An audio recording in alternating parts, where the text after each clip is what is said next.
The news of the escapes, or absconding as they call it, from the industrial school sent shockwaves across the country. However, the former wards let us at CBC know this was nothing new. The only difference is this time, the information was kept within. Janelle, one of the former wards I interviewed, said the experience at the base was not bad following the fire. Because it would have been a military base, we had to adapt to their lifestyle. But it wasn't a harsh, we had our space and we couldn't walk the yard when we go down for meals. Because then in St. Philip, we would have prepared our own meals. But at BDF, they had the kitchen and they did our meals. So we would have to go down to the mess hall and we would be accompanied with a soldier to escort us, because we can't just walk the yard just like that. You got to make sure you have on your long pants, sneakers, everything. You had to adapt to their lifestyle. However, she said the rigidness could be overbearing. She readily admits to trying to escape with some other girls, but had never made the news in order to protect them as minors. After being committed, and then you get the information that you can leave 18 months, you have to spend a minimum 18 months and come home on good behavior and what's now. I hadn't known that when I had attempt, me and 7 other girls, we had attempt to run. And thankfully, because we could have been charged additionally for that offense.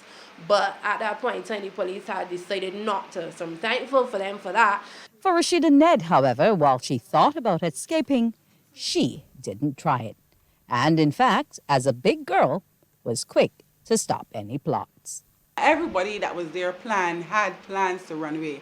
Some went through with it and some didn't, because if I planning to run away, I don't know who else planning, because I planning alone. So whoever else planning, they probably will plan and go ahead and do it before I do, and they would see the treatment they got when they come in. They would say, scratch that.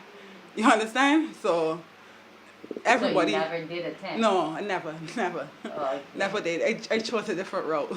Understood. I got out legally.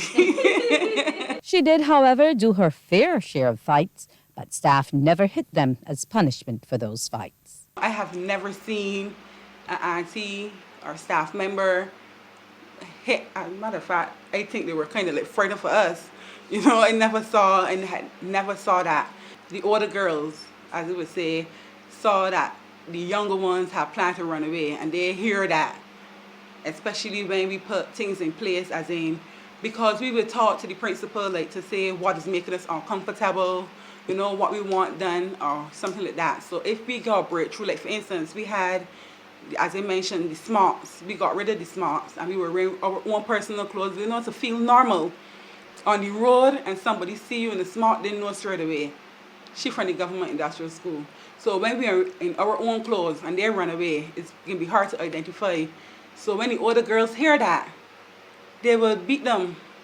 One's personal and academic development is not neglected at the institution, because both women were able to take CXCs and other skills-based classes. I did home economics because it was not into math and English inside the school. When all the rest of the girls go in classrooms, it was not.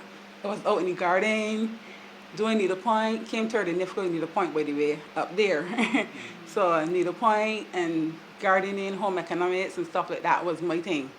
Right, but now I do geriatric nursing. I learn people, because you're up there with a bunch of different girls with a lot of different personalities, I just sit down, and I was never too mushy or friendly with most of them, because I was looking around and looking at the things that was being done. It was like, this isn't me.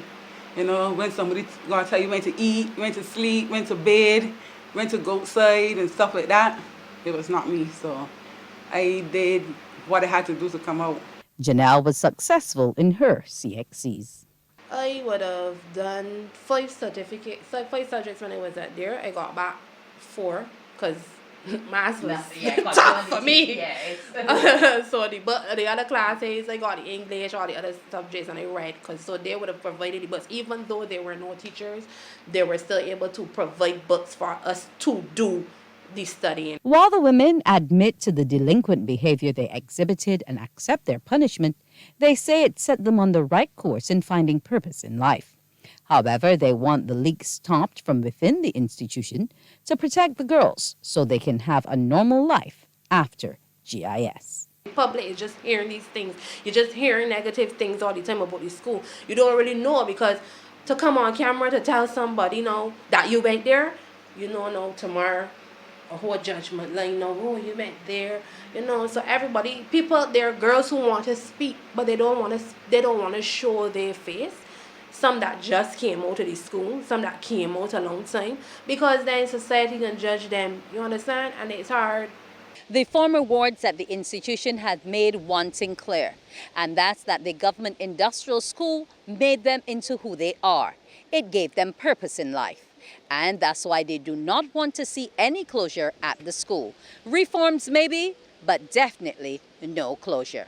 Wendy Burke, CBC News.